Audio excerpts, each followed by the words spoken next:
புதன் வீட்டில் ராகு இல்லை புதனோட ராகு இந்த மாதிரி அமைப்புள்ள உங்களுக்கு புதன் ராகு சேர்க்கை உள்ளவங்களுக்கு தாய் மாமானால் பிரோஜனம் இருக்காது தான், சண்டை வரும் தான். ஆனால் அதை போடக்கூடாது. பெரியவங்களை மதிக்கணும், சின்னவர்கள் தான் விட்டு தர வேண்டும். பெரியவங்க நடந்துக்கணுங்கிறது ஒரு விதி இருக்கு. நீங்கள் பெரியவங்ககிட்ட சண்டை போடாதீங்க, இதை நீங்கள் செய்யுங்க. நம்மக்கிட்ட எது இல்லையோ அதைத்தான் தேடுவோம். ஜாதகமும் அது விதிவிலக்கு இல்லை. ஜாதகத்தில் எது உங்களுக்கு பலம் இழந்து இருக்கோ இல்லை எது உங்களுக்கு இல்லையோ அதை நோக்கி தான் அந்த ஜாதகம் தேடிக்கிட்டே இருப்பார். ஸோ ஒரு ஜாதகத்தை பார்த்த உடனே நீங்கள் இதை தேடுறீங்களான்னா ஆமான்னு சொல்லுவாங்க.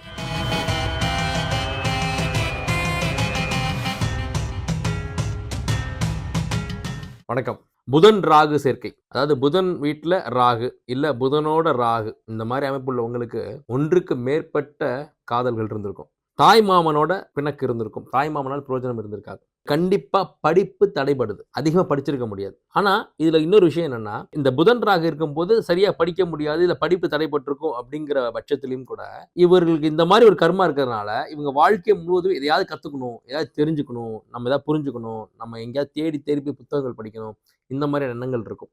புதன் ராகு இருக்கிறவங்க கிட்ட படிப்பு தடைபட்டுச்சானா ஆமான்னு சொல்லுவாங்க. அதே போல புஸ்தகங்கள் வாங்கிட்டே இருக்கீங்களா, ஏதாவது தேடி போய் படிக்கிறீங்களா, லைப்ரரிக்கு அடிக்கடி போறவங்க, இவங்களுக்கு அந்த புதன் ராகு இருக்கும். நான் பார்த்த ஒரு ஜாதகர் கிராமத்தை சேர்ந்தவர், மதுரை மாவட்டத்தில் ஒரு குக்கிராமம்.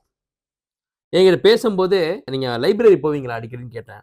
சார், நான் படித்தது வெறும் 10வது தான். அந்த 10வது நான் நிறைவு செய்ய முடியல. எழுத படிக்க தான் தெரியும். ஆனால் எங்கள் கிராமத்தில் இருக்கக்கூடிய அந்த லைப்ரரிக்கு நான் மட்டும்தான் போகிறேன். அங்கே வாங்குகிற நியூஸ் பேப்பர் நான் மட்டும்தான் படிக்கிறேன். அந்த லைப்ரரியன் சொல்லுவார், இங்கே கிராமப்புறங்களில் கவர்மெண்ட் ஸ்கூல் பசங்க வர்றாங்க, ஆனால் பொது ஜனத்துலேருந்து நீங்கள் மட்டும்தான் வர்றீங்க. நீங்கள் என்ன படிச்சிருக்கீங்க தம்பின்னு கேட்டார். நான் 10வது தான் படிச்சிருக்கேன்னு சொல்லும்போது அவர் ஆச்சரியப்பட்டார். 10வது தான் படிச்சிருக்கீங்க, ஆனால் லைப்ரரி வந்துட்டே இருக்கீங்களா? சார், நான் 10வது படித்ததுனாலேயே நமக்கு எதுவுமே தெரியாது, நம்ம தெரிஞ்சுக்கணுன்ற ஆர்வம் அதிகமாக இருக்குது, அதனால் எனக்கு வேறு எங்கே போய் படிக்கிறதுன்னு தெரில, அதனால தான் நீங்கள் வந்துக்கிட்டே இருக்கேன் அப்படின்னு சொன்னார். ஸோ நம்மக்கிட்ட எது இல்லையோ அதைத்தான் தேடுவோம். ஜாதகமும் அது விதிவிலக்கு இல்லை. ஜாதகத்தில் எது உங்களுக்கு பலம் இழந்து இருக்கோ இல்லை எது உங்களுக்கு இல்லையோ அதை நோக்கி தான் அந்த ஜாதகம் தேடிக்கிட்டே இருப்பார். ஸோ ஒரு ஜாதகத்தை பார்த்த உடனே நீங்கள் இதை தேடுறீங்களான்னா ஆமான்னு சொல்லுவாங்க. ஒரு சிலருக்கு உணவு தேவைப்பட்டுக்கிட்டே இருக்கும். அங்கே சந்திரன் நீசமாக இருக்கும். சந்திரன் தான் உணவு. அந்த சந்திரன்றது தாய்மை உணர்வை குறிக்கும். அம்மாவுக்கு எது வேணால் செய்வாங்க. அவங்களே அன்பாக இருப்பாங்க. அன்பின் பால் அவங்க என்ன வேணால் செய்வாங்க. ஆனால் அன்பால் தான் அவங்க கெடுவாங்க. அன்பால் ஏமாற்ற முடியும். படித்து முடிக்க முடியல. புதன் ராகு சேர்க்கை இருக்கு. அப்போ அவர் படிவை தேடிக்கிட்டே இருக்கார். புதன் ராகு சேர்க்கை. தாய் மாமனோட சண்டை போட்டிங்களா? ஆமாம். அவர் கேட்க வந்த கேள்வியே வேற.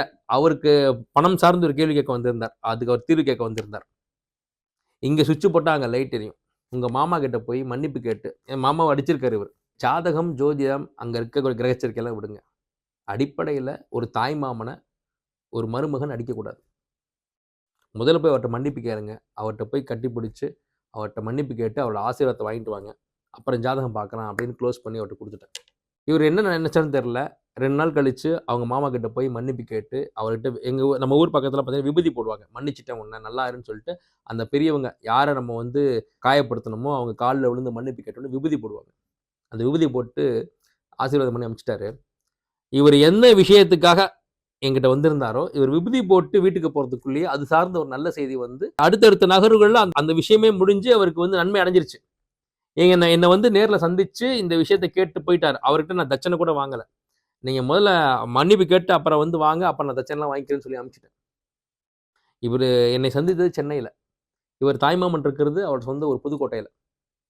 அங்கே போய் மன்னிப்பு கேட்டு விபூதி வாங்கிட்டு சென்னை வர்றதுக்குள்ளே இவர் என்ன எதிர்பார்த்து என்கிட்ட வந்தாரோ அது சார்ந்த ஒரு முன்னேற்றமான செய்தி அதை ஃபாலோ பண்ணி அதில் ஜெயிச்சு இந்த 1 வார காலம் 2 வார காலம் கழித்து என்கிட்ட தட்சணைன்ற ஒரு பேரில் பெரிய தாம்பாலம், அதில் பூ பழம் தட்சணைலாம் வச்சு வந்தார். அப்போ பார்த்தோன்னே என்ன அவங்க மாமா மன்னிச்சிட்டாரா அப்படின்னோடனே, சார், அவர் மாமா மன்னிச்சது ஒரு பக்கம், விபூதி போட்டார். ஆனால் அங்கே நீங்கள் சொன்ன மாதிரி இங்கே சுவிட்ச் போட்டோன்னே அங்கே லைட் எரிஞ்சிச்சு சார், எனக்கு தேவையான கிடச்சிருச்சு சார் அப்படின்னு சொல்லி அவர் ரொம்ப மகிழ்ச்சியாக என்னை பார்த்தார். ஸோ வெற்றி என்பது இங்கே ஜாதகத்தில் இருக்கும். என்ன செஞ்சால் வெற்றி கிடைக்கும்னு.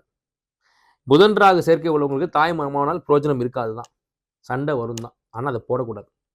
பெரியவங்களை மதிக்கணும், சின்னவர்கள் தான் விட்டு தர வேண்டும். பெரியவங்க நடந்துக்கணுங்கிறது ஒரு விதி இருக்குது. நீங்கள் பெரியவங்ககிட்ட சண்டை போடாதீங்க, இதை நீங்கள் செய்யுங்க. இந்த புதன் ராகு சேர்க்கை உள்ளவங்களுக்கு சித்தியோட வாழ்க்கை ரொம்ப மோசமாக இருக்கும். இந்த புதன் ராகு சேர்க்கை உள்ளவங்ககிட்ட உங்கள் சித்தி என்ன பண்ணிகிட்டு இருக்காங்கன்னா சிரமப்பட்டுக்கிட்டு இருக்காங்கன்னு தான் சொல்லுவாங்க.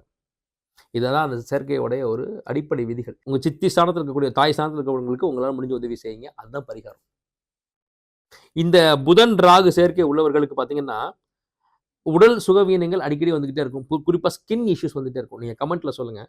புதன் ராகு சேர்க்கை உள்ளவங்களுக்கு ஸ்கின் இஷ்யூஸ் இருக்குது அப்படின்னா, முதல்ல நீங்கள் தெரிஞ்சுக்க வேண்டியது, நமக்கு இது கர்மா அப்படின்ற புரிஞ்சுக்கிட்டு, நீங்கள் என்ன பண்ணணும்னா, ஒரு நல்ல மருத்துவரை அணுகணும். அதில் மாற்று கருத்தே இல்லை.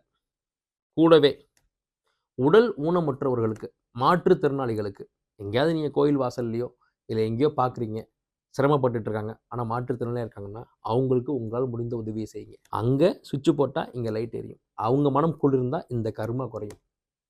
இதை தாண்டி கோயில் பரிகாரங்களா, எங்கெல்லாம் சயனக்கோல பெருமாள், பாம்பு படுக்கையில் பெருமாள் படுத்திருப்பார் இல்லையா, திருச்சி ஸ்ரீரங்கம், இங்கே சென்னை குரோம்பேட்டில் பார்த்தீங்கன்னா திருநீர்மலை, இந்த மாதிரியான தமிழ்நாடு முழுக்க உலகம் முழுக்க இந்த சயனக்கோல பெருமாள் இருப்பார். அவரை வணங்குங்க. புதன்கிழமையில் இல்லை வெள்ளிக்கிழமையில் நிச்சயமாக வெற்றி கிடைக்கும். இந்த கர்மாலேருந்து நீங்கள் வெளியே வந்துடலாம். இந்த சேர்க்கையால் இருக்கக்கூடிய தீவினைகளை நீங்கள் வெளியில் வந்துடலாம். புதன் ராகு சேர்க்கையில் நிச்சயமாக வெற்றி பெறலாம். சுகமே சொல்க.